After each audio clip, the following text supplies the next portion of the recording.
Bien, bonjour à tous. On va démarrer ce webinaire. Donc, je suis Gwenaëlle Le Goff, chargée du développement de la recherche de WIMEC. WIMEC, c'est le West Atlantic Marine Energy Community, donc qui fédère les acteurs des énergies marines renouvelables en Pays de la Loire sur les thématiques de recherche, de formation et d'innovation. On a le plaisir aujourd'hui d'accueillir pour nous présenter le projet Remarks Antoine Debille, qui est un jeune docteur en économie postdoctorant au laboratoire LEMNA, donc d'économie et de management de Nantes. Et il travaille sous la direction de Rodica Loisel, qu'on salue. Et oui, alors je vais lui passer la parole dans une minute, mais avant ça, je voulais vous parler de l'événement de la semaine prochaine organisé par WIMEC et l'IUML. Ceux qui ne sont pas encore au courant, qui n'ont pas suffisamment surveillé les réseaux sociaux, euh, WIMEC et l'IUML organisent un hackathon des EMR. C'est pas que du vent. Les étudiants vont travailler sur le champ EMR du futur. Ça aura lieu mercredi et jeudi prochain.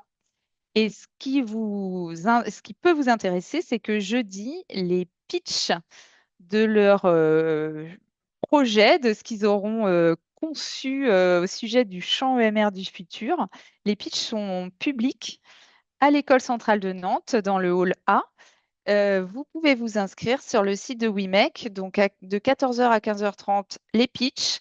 Ensuite, il y aura la remise des prix et évidemment le petit cocktail pour fêter ça. Donc, n'hésitez pas à vous inscrire sur le site internet de WIMEC. Vous verrez l'événement est en première page.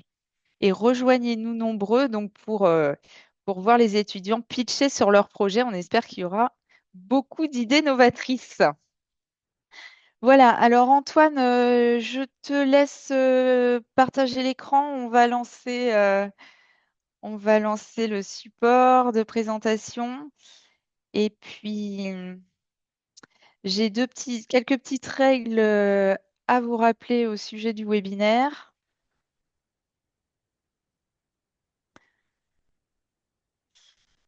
Voilà, donc on va parler du projet Remarks aujourd'hui. Si vous êtes inscrit, c'est que vous avez bien compris que on va parler stockage d'énergie sous-marine et surtout l'économie liée à ce stockage. Euh, alors, il faut que j'arrive à... Hop, voilà. Donc, je vous rappelle que pendant le webinaire, votre caméra et votre micro sont coupés. Si vous voulez poser des questions, vous utilisez le bouton questions-réponses en bas de votre écran. Les questions seront relayées à Antoine à la fin du webinaire. Et on vous informe également que le webinaire est enregistré et qu'il sera disponible sur notre chaîne YouTube en replay, au même titre que tous les autres webinaires WIMEC. Je vais passer la parole à Antoine, donc qui va avoir une demi-heure pour présenter son projet. Ensuite, on consacrera une quinzaine de minutes à vos questions et aux réponses d'Antoine. Et puis, on essaiera de conclure tout ça. Eh bien, Antoine, je te passe la parole et je vous souhaite à tous un bon webinaire. Merci beaucoup, Lionel, pour cette introduction. Donc, bonjour à tous. Je m'appelle Antoine Deby, donc je suis docteur en économie de l'énergie et actuellement postdoc au LEMNA. Et je travaille sur le projet Remarks. Donc aujourd'hui, je vais vous présenter une partie de mes travaux de recherche qui portent sur la valorisation du stockage d'énergie aux zones insulaires, mais aussi sur l'utilisation de l'analyse multicritère au service de l'évaluation du stockage d'énergie. Donc avant de rentrer plus dans le détail, quelques mots sur le projet Remarks. Donc le projet Remarks, c'est un projet de recherche qui est issu de la collaboration entre le laboratoire d'économie et de management de Nantes, l'Institut de recherche en énergie électrique de Nantes Atlantique et aussi l'industriel Ségula Technologies.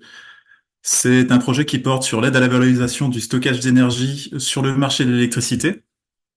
Donc il faut savoir qu'actuellement, les mécanismes de marché ne permettent pas de garantir une rémunération suffisante pour les systèmes de stockage, notamment causée par la difficulté de cumuler plusieurs services systèmes sur différents segments de marché, ce qui peut créer aussi des manques d'incitation financière, notamment pour les investisseurs. Donc de son côté, nous avons Segula Technologies qui innove grâce à la technologie Remora Offshore, donc qui est un système de stockage par air comprimé en milieu océanique et sur lequel je vais revenir un petit peu plus tard lors de cette présentation. Donc le REMARK, c'est un acronyme donc qui veut dire Remora Energy Market Solutions. Et donc c'est un projet qui va se consacrer à l'analyse du marché du stockage en mer pour trouver des solutions de valorisation pour Remora Offshore. Donc plus particulièrement, le but ici va être d'étudier plus en profondeur les options contractuelles que peuvent avoir un industriel qui opère un stockage d'énergie en mer. Donc ce projet, il découle directement de mon travail doctoral qui portait sur l'économie du stockage à travers l'étude des méthodes de valorisation, notamment les outils de calcul de coût moyen, tout ce qui va être coût actualisé du stockage, coût actualisé de l'énergie, et les outils d'intégration système que j'ai pu utiliser, notamment avec une étude sur le territoire de la Guadeloupe que je vais vous présenter juste après. Donc les objectifs de ces recherches vont être de réitérer en fait les méthodes que j'ai pu étudier lors de mon travail doctoral, et notamment de pouvoir les appliquer à une autre zone non interconnectée, possiblement ici la Corse. Donc concernant cette étude. Donc le but de cette recherche, ça va être d'étudier les outils d'intégration d'un stockage d'énergie dans un système électrique, et notamment dans un système électrique au support des énergies renouvelables intermittentes. D'autre part, cette recherche a été effectuée pour pouvoir évaluer les impacts de l'installation d'un stockage d'énergie sur un territoire et d'étudier la sensibilité de son dimensionnement sur un système à forte production renouvelable. Enfin, je souhaitais étudier les méthodes d'analyse multicritères en support à l'évaluation du stockage d'énergie, car de mon point de vue, il était important de prendre en considération les externalités que pouvait avoir un stockage sur un système, notamment d'un point de vue social et d'un point de vue environnemental. Donc ici, le cas d'étude est la Guadeloupe. Donc c'est une zone non interconnectée, un réseau électrique, dans un environnement marin qui ne possède ni de câbles d'export ni d'import d'électricité. Donc ça en fait un territoire idéal pour étudier l'installation de Remora Offshore. C'est une île avec presque 400 000 habitants. C'est une population qui va être comparable à la ville de Nantes. Et niveau climatique, c'est une île qui connaît deux saisons, une saison sèche de décembre à avril et une saison humide de juin à novembre. Lors de la saison humide, la consommation électrique de l'île se voit augmenter, et notamment dû à l'utilisation en masse de climatisation. Donc, concernant la production d'électricité sur l'île, donc en 2022, celle-ci était à 65% produite par des centrales fossiles. La capacité de production est de presque 600 mégawatts, très exactement 568, dont 158 mégawatts qui sont des capacités de production renouvelables. Donc, cette île a aussi été choisie par la diversité des sources d'énergie renouvelable qu'elle possède. Donc, dans le mix électrique, on va trouver ici de la géothermie, du biogaz, de l'éolien, du photovoltaïque, de l'hydraulique, et la spécialité locale qui est la bagasse. Donc, la bagasse, c'est un résidu fibreux qui va être issu du broyage de la canne à sucre et qui est utilisé en complément du charbon dans les centrales à combustion. Il faut savoir aussi qu'actuellement, il existe 5 mégawatts de stockage par batterie lithium-ion qui sont installés sur l'île et qui est dédié aux réserves tournantes. Donc le but de cette étude, c'est de simuler l'intégration d'un stockage en support à un système à forte pénétration renouvelable. Pour ça, je vais utiliser pour le modèle une projection qui est réalisée par l'ADEME du mix électrique en Guadeloupe à 2030. Donc cette projection, elle prévoit une production 100% renouvelable avec 563 mégawatts de capacité de production renouvelable intermittent installés sur l'île, pour au total 910 mégawatts installés. En complément de cette production, de cette capacité de production, il existe aussi 253 mégawatts de stockage qui est installé en support à la pénétration du renouvelable intermittent sur l'île. Je vais à présent vous présenter la méthodologie de mon étude. Donc pour cette étude, j'ai construit un modèle d'optimisation du dispatching de la production des centrales électriques. C'est un modèle qui est basé sur la minimisation des flux de production et sur l'ordre de leur entrée sur le marché. Bien entendu, sous contrainte des différents paramètres techniques du stockage, donc de puissance et de capacité, mais aussi des contraintes techniques de ramping et de l'équilibre offre-demande du système. Donc la demande horaire va être injectée dans le modèle, elle est fixe mais non constante. On va injecter aussi les capacités installées de production et de stockage, qui sont elles aussi fixes et données, et on injecte en plus les profils de ressources intermittentes éoliennes et solaires. À l'issue de l'optimisation, le modèle va retourner la production horaire de chaque centrale, ainsi que la charge et la décharge horaire du stockage, mais aussi le volume d'énergie effacé et les émissions de CO2 de la production. Donc dans ce cas de figure, lorsque je parle d'énergie effacée, je vais parler d'effacement de la production, c'est-à-dire du surplus de production intermittente. Concernant les émissions de CO2, ici elles vont être calculées de manière directe et indirecte sur la base de coefficients repris directement du rapport du GIEC. Alors concernant les hypothèses du stockage, je vais ici dans cette étude confronter deux technologies, les batteries lithium-ion et Remora Offshore. Donc dans la projection réalisée par l'ADEME, le système de stockage était uniquement composé de batteries lithium-ion. Naturellement, je vais reprendre ici les caractéristiques techniques de ces batteries pour mon étude, soit presque 3 heures de décharge, 90% de rendement pour une durée de vie de 10 ans. Quelques mots maintenant sur Remora Offshore. Donc Remora Offshore, c'est un stockage d'énergie dit IUWCES pour Isothermal Underwater Compressed Air Energy Storage. Le principe est basé sur la compression de l'air pour stocker de l'électricité et sa décompression pour en produire. On peut retenir ici pour la suite que Remora Offshore offre un temps de décharge de 6 heures pour 70% de rendement. Alors, concernant les hypothèses donc, de dimensionnement du parc de stockage, on va tester ici 7 dimensionnements, composés soit de batteries, soit de Remora Offshore, soit des deux. Donc, contrairement à l'étude de l'ADEME qui proposait une puissance de stockage installée, donc 253 MW, ici les scénarios de dimensionnement ont été créés selon un besoin de stockage potentiel qui est calculé sur une estimation de la demande résiduelle du territoire, c'est-à-dire la demande qui va rester une fois qu'on a pris en compte la production des énergies renouvelables intermittentes. On impose ici une contrainte de 5% d'effacement du potentiel des énergies renouvelables intermittentes, ce qui permet de définir un besoin de 550 MWh de capacité. On définit cette contrainte car sinon on obtient en fait un besoin qui va être aux alentours de 2000 MWh et qui selon donc, nos critères d'estimation est complètement ahurissant par rapport aux besoins de l'île. On serait sur un surdimensionnement du parc de stockage. Donc cette capacité fixée va nous permettre d'avoir différents dimensionnements de stockage, dont la puissance donc va être répartie entre les batteries lithium-ion et Remora Offshore. Concernant les résultats donc de cette optimisation. Dans un premier temps, on observe que sur les 7 dimensionnements réalisés, aucun des dimensionnements ne permet d'atteindre une production 100% renouvelable, ce qui va induire donc un besoin de centrales fossiles de pointe. Si on observe l'effacement de production, on va s'apercevoir que les volumes d'énergie effacés sont plus forts et plus élevés lorsqu'une seule technologie compose le parc de stockage, comme on peut le voir sur le schéma ici. Si on regarde les émissions directes de CO2, celles-ci vont être plus faibles lorsque le parc de stockage est principalement composé de batteries.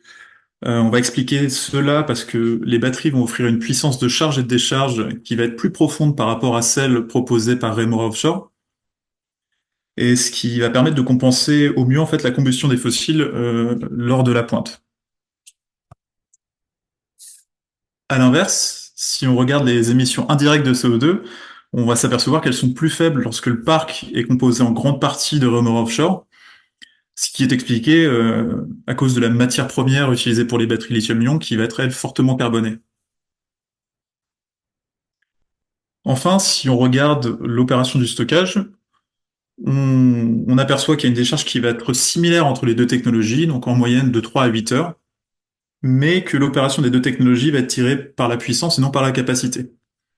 C'est-à-dire que les batteries qui possèdent une puissance plus élevée vont être appelées plus régulièrement sur le réseau, mais pour des durées plus courtes et avec de fortes amplitudes de charge et de décharge.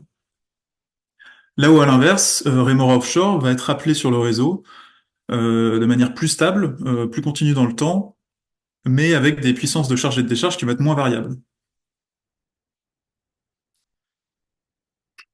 Finalement, on va s'apercevoir ici, par ces résultats, que aucune des deux technologies ne semble être supérieure l'une par rapport à l'autre, et que même au contraire, on aperçoit une certaine complémentarité en fait entre ces deux technologies par rapport aux besoins de l'île.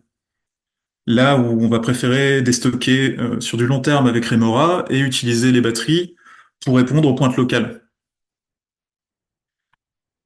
Donc ainsi, pour la suite de l'étude, j'ai décidé donc d'utiliser l'analyse multicritère pour traiter les résultats de l'optimisation dans le but de choisir la technologie et ses dimensionnements pour la planification. Donc l'analyse multicritère hiérarchique, elle est utilisée pour traiter les résultats de l'optimisation. Par construction, c'est une méthode qui doit faciliter les choix technologiques grâce à la hiérarchisation des critères de décision selon la préférence des décideurs. Donc les critères vont être ici agrégés dans un score unique, ce qui va permettre d'être utilisé pour comparer les différentes alternatives, donc ici les différents scénarios de dimensionnement de stockage. Les critères sont ici obtenus directement par l'optimisation réalisée précédemment. On va y ajouter ensuite des critères environnementaux et économiques pour compléter donc le panel de critères, comme ici un critère d'occupation des sols donné par le critère masse, on peut voir à gauche du schéma, ou alors le critère de durée de vie par le critère vie, des installations de stockage, pardon. Donc ici, l'agrégation de ces critères va se faire selon trois dimensions, une dimension environnementale, économique et technique. Donc, concernant la construction de cette hiérarchie, donc c'est une méthode qui se fait normalement, qui permet de hiérarchiser les critères normalement selon la préférence des décideurs. Dans notre cas, la hiérarchie et ses préférences ont été construites sur la base de la planification pluriannuelle de l'énergie en Guadeloupe.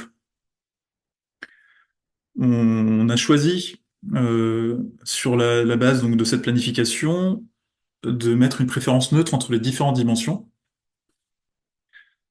Donc, parce que dans la planification pluriannuelle de l'énergie pour la Guadeloupe, euh, donc ces différentes dimensions sont sur un point d'égalité. Elles sont toutes aussi importantes dans la réalisation des objectifs du territoire. Donc, dans la méthode de traitement proposée par l'analyse multicritère, il est impossible d'attribuer des préférences neutres dans la hiérarchie. Donc, le choix ici a été fait de réaliser trois traitements différents, donc trois analyses multicritères, réalisées les unes à la suite des autres, dans lesquelles on va changer la préférence en fait pour les différentes dimensions. C'est-à-dire qu'on va avoir une première analyse multicritère réalisée avec une préférence pour la dimension environnementale, comme on peut la voir ici dans le tableau sous le nom de AHP environnement. Et ensuite, donc, une analyse multicritère préférant la dimension économique.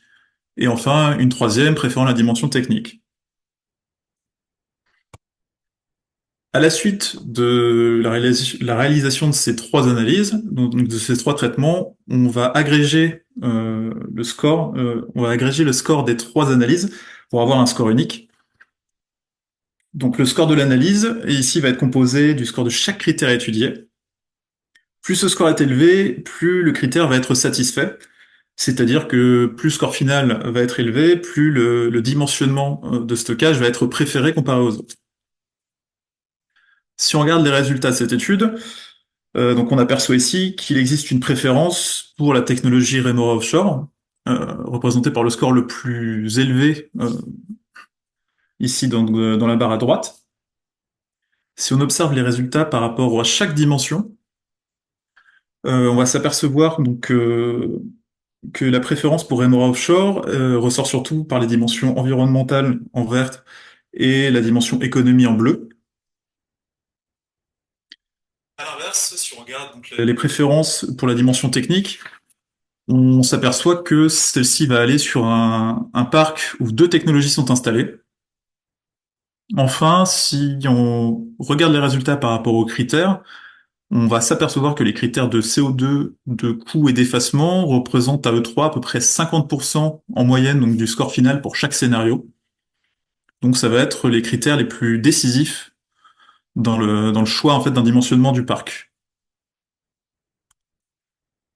Donc pour conclure sur l'analyse multicritère, Donc l'un des avantages de cette méthode, c'est le fait qu'on va pouvoir identifier différents critères d'évaluation, les hiérarchiser sous forme de dimensions. Donc, dans notre cas, la plupart des critères ils vont rester objectifs, puisqu'ils sont issus directement de notre optimisation ou de calculs antérieurs. Bon, il existe forcément quelques limites par rapport à cette méthode. Euh, Ici, on va mettre en avant le calibrage des poids des critères qui, que j'ai réalisé ici par rapport à la programmation pluriannuelle de l'énergie et qui, par la suite, dans de prochaines études, devrait être faite grâce à des enquêtes de terrain et l'input d'agents, d'agents du réseau qui vont être concernés par ce choix. Enfin, pour la recommandation pour un parc de stockage dans ce cas d'étude, même si les résultats semblent mettre en avant le parc de stockage où seul Remora Offshore est installé, moi j'ai mis une recommandation sur un parc bitechnologique où la dominante entre les deux technologies de stockage va être vers Remora Offshore, euh, comme on peut le voir sur ces résultats. J'ai mis le choix donc sur le scénario Remora 75 MW, batterie 36 MW, car on s'aperçoit, quand on lit les résultats à travers les dimensions, qu'en fait c'est le scénario où les trois dimensions vont être le plus optimisées. Là où le scénario où seule la technologie Remora est installée ne met pas en préférence la dimension technique et où seuls les deux autres sont optimisés. Pour des points de conclusion générale, donc on peut mettre en avant dans cette étude que le stockage d'énergie ici n'est pas suffisant pour atteindre un mix 100% renouvelable. Il peut être expliqué à cause de la différence entre le pic de production et la disponibilité des énergies intermittentes. On peut aussi souligner que le modèle que j'ai mis en place ne prend pas en compte les actions de management de la demande et qu'il serait tout à fait possible de les mettre en place pour pour un futur modèle, euh, qui serait intéressant d'étudier justement leur ajout à l'atteinte de cet objectif d'un mix 100% renouvelable. D'autre part, donc on peut observer que la réduction de l'énergie effacée dans un système, elle va nécessiter une grande capacité de stockage, mais aussi couplée avec une grande puissance de turbine, afin de pouvoir justement capter les pics de production. Enfin, on peut mettre en avant que l'analyse multicritère permet d'identifier donc les différents facteurs, enfin les facteurs clés lors d'une sélection d'un parc de stockage ou même par la suite lors d'une sélection d'un mix de production. Je vous remercie pour votre attention. Nous allons pouvoir passer aux questions.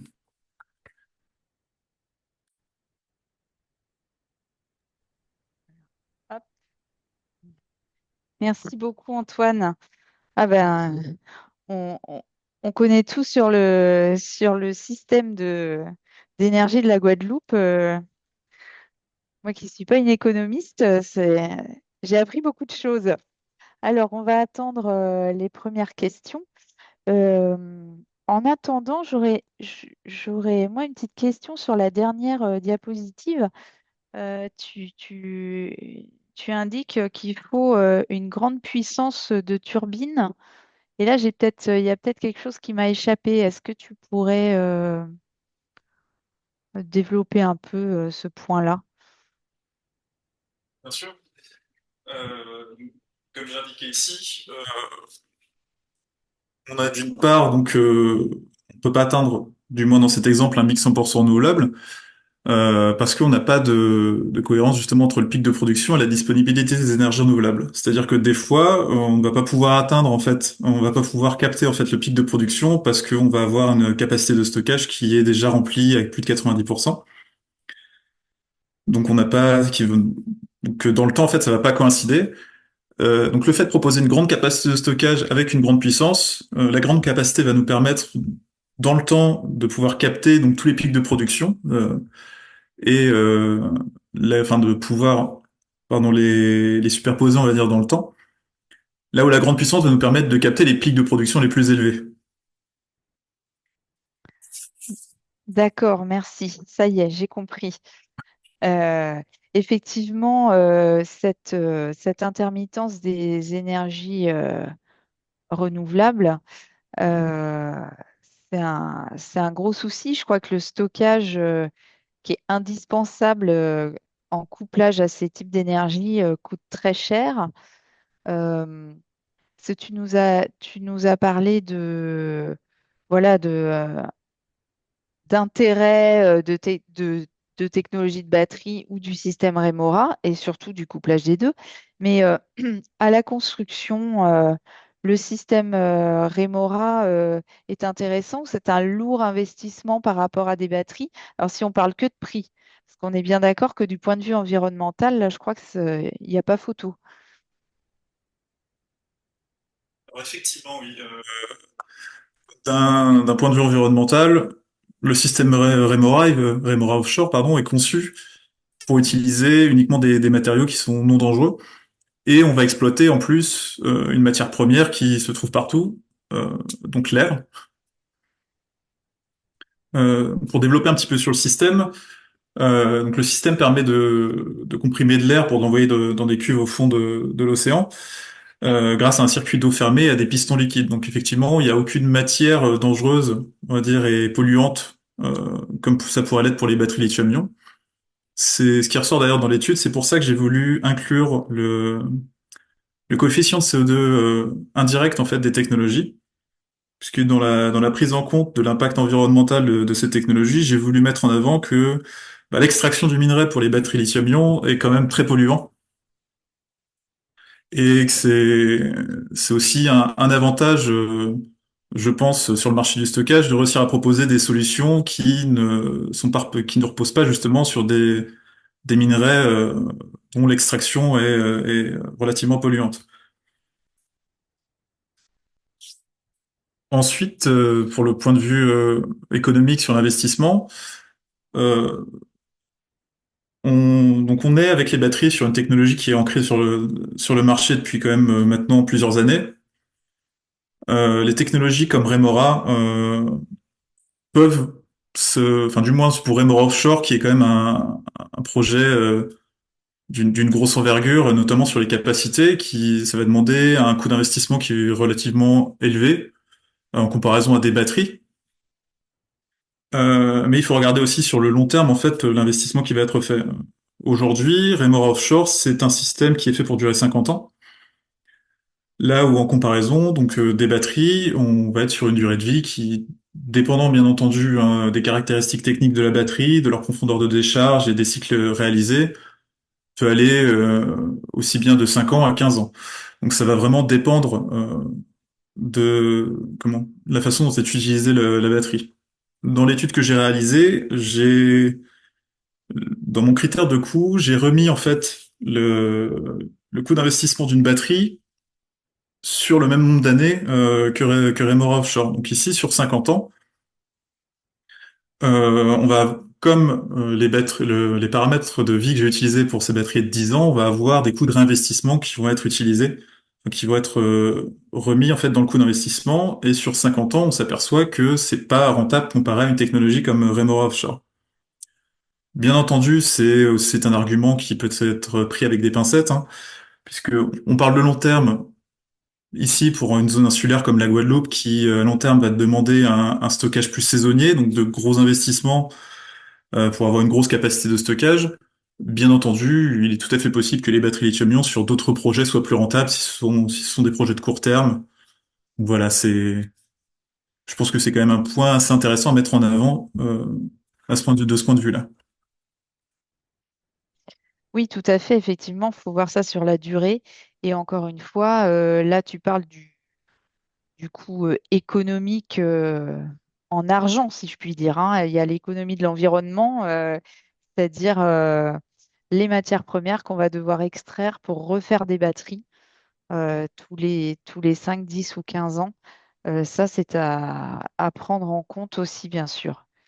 Euh, un spectateur te demande quel est le degré de maturité du système Remora en conditions réelles et avec de la production ENR en entrée. Alors pour le moment, donc le système Remora, alors si je me rappelle bien, nous sommes en TRL 5. Alors, Il juste, je existe. t'interromps. Peut-être que les auditeurs ne sont pas Pardon, oui. habitués à l'échelle de TRL. Donc, sans parler de TRL, cette technologie aujourd'hui, On peut parler, hein, il suffit de leur expliquer, hein.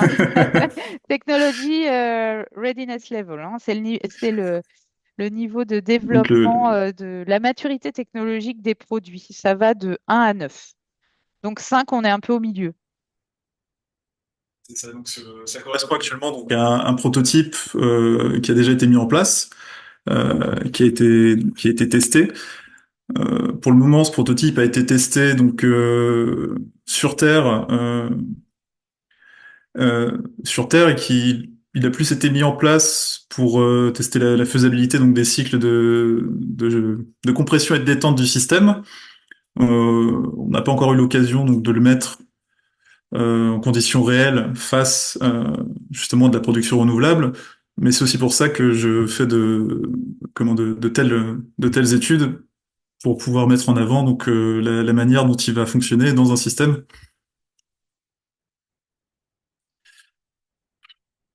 Ah, t'entends plus là, Ouais, dans un ah, pardon, ouais. système Donc c'est oui dans où... pardon, ça a dû couper un petit peu. Ouais.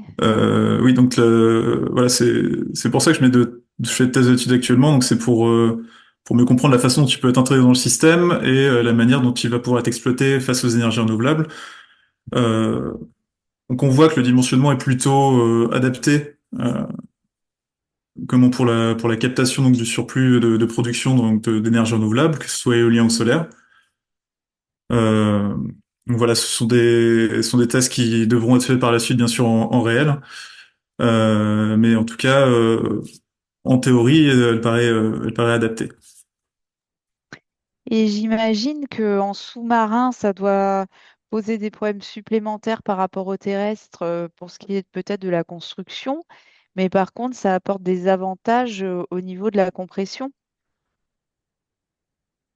Alors Alors, effectivement, euh, le problème en offshore, ça va être plus l'installation qui en lui-même va être un peu plus coûteuse, et notamment le raccordement, hein, qui est la partie la plus coûteuse. Hein.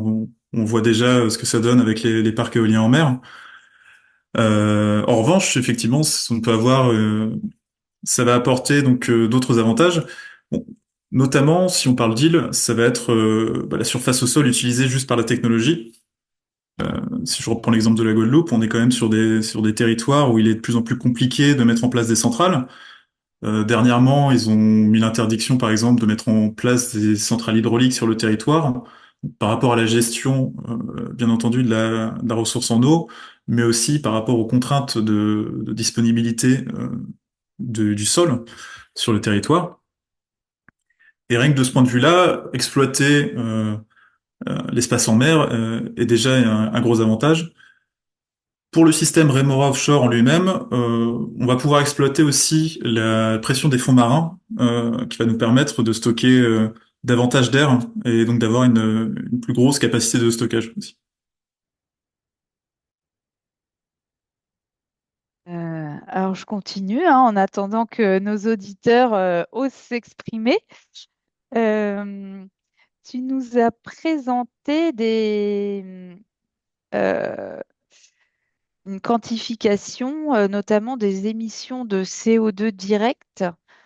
Donc là, c'était bien ce que le système permet d'éviter comme émission par les centrales à charbon, c'est ça?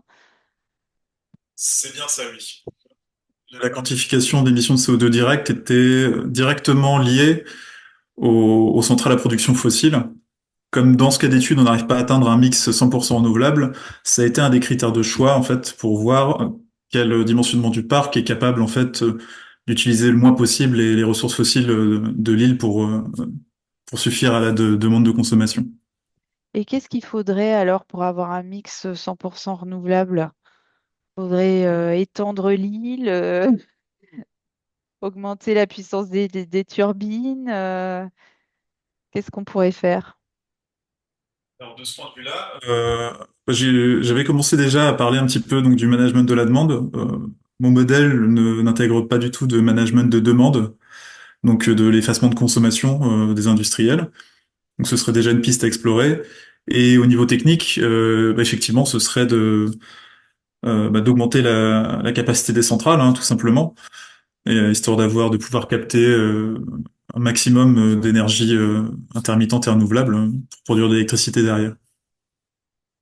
Oui, et puis effectivement, oui, diminuer la climatisation en construisant des logements avec une bonne circulation d'air pour un rafraîchissement naturel.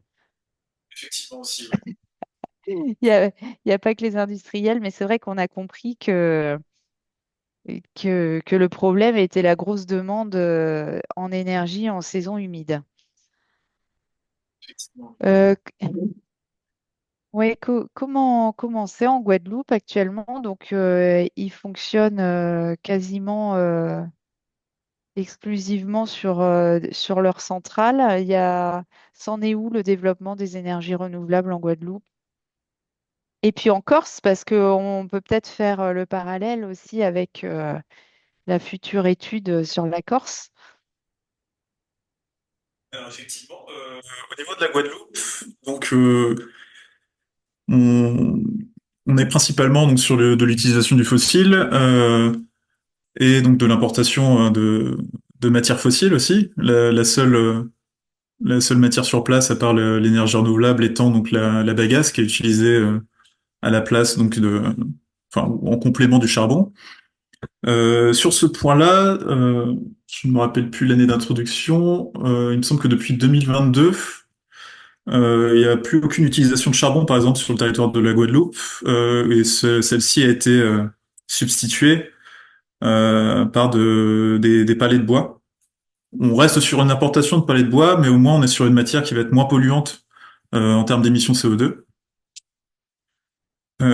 Sur le long terme, alors j'ai plus les chiffres en tête très exactement, mais on est effectivement sur un développement du parc éolien. Euh, on a un objectif, d'après les prévisions, de tripler la capacité installée éolienne sur l'île d'ici 2050, si je ne me trompe pas. Donc voilà, c'est encore en plein changement, mais ça va dans le bon sens. Oui, le problème est pris en considération et des mesures Oui. sont en cours. Et en Corse, c'est la même chose Alors, ou ou tu sais pas encore parce que l'étude démarre. c'est exactement ce que j'allais dire. J'avais fait des prémices sur cette étude. J'avoue ne plus avoir les chiffres en tête pour le moment, mais ça viendra pour une prochaine présentation peut-être. Voilà, c'est ça. On va se donner rendez-vous dans un peu plus d'un an pour avoir les résultats sur la Corse. Eh bien, écoute, Antoine, en tout cas, je crois que tu nous as montré de façon très intéressante que le système Remora est très avantageux, notamment si on prend en compte la considération environnementale. Et je crois que ton diagramme avec les différents critères de choix était particulièrement éclairant. Donc, on va suivre avec attention le développement de cette technologie qui est innovante, qui est toute simple en fait, hein. Stocker de l'air comprimé et détendre pour récupérer l'énergie, ça peut paraître tout bête. Maintenant, il faut une bonne optimisation technologique pour permettre une bonne rentabilité économique aussi. Donc, on va suivre les développements de l'entreprise Ségula en leur souhaitant le meilleur. Et puis, euh, et puis on va suivre également tes études dans le cadre du projet Remarks sur la possibilité d'installation de ce système en Corse d'un point de vue économique. Voilà. Est-ce que tu veux ajouter quelque chose avant qu'on libère nos auditeurs? Eh bien, merci, merci déjà à tous de m'avoir écouté et merci de m'avoir permis de présenter donc ces travaux. Et bon, bah, avec grand plaisir pour présenter de prochaines études sur la Corse, par exemple. Le rendez-vous est pris. Eh bien, merci Antoine. Merci à tous de nous avoir suivis. Et puis, ah oui, alors il faut que peut-être que je reprenne la main. Notre prochain webinaire, est-ce que tu peux peut-être, ça marche pas, donc avancer d'une diapositive. Voilà, le 21 novembre à 17 heures, ce sera encore des critères de choix, mais cette fois-ci sur les navires de servitude, les navires de servitude pour les champs éoliens. Voilà, les thématiques sont variées dans les webinaires WIMEC. Eh bien, donc rendez-vous au 21 novembre. Merci de nous avoir suivis et je vous rappelle la séance de pitch du hackathon jeudi prochain. N'hésitez pas à vous inscrire. À bientôt. Merci à tous.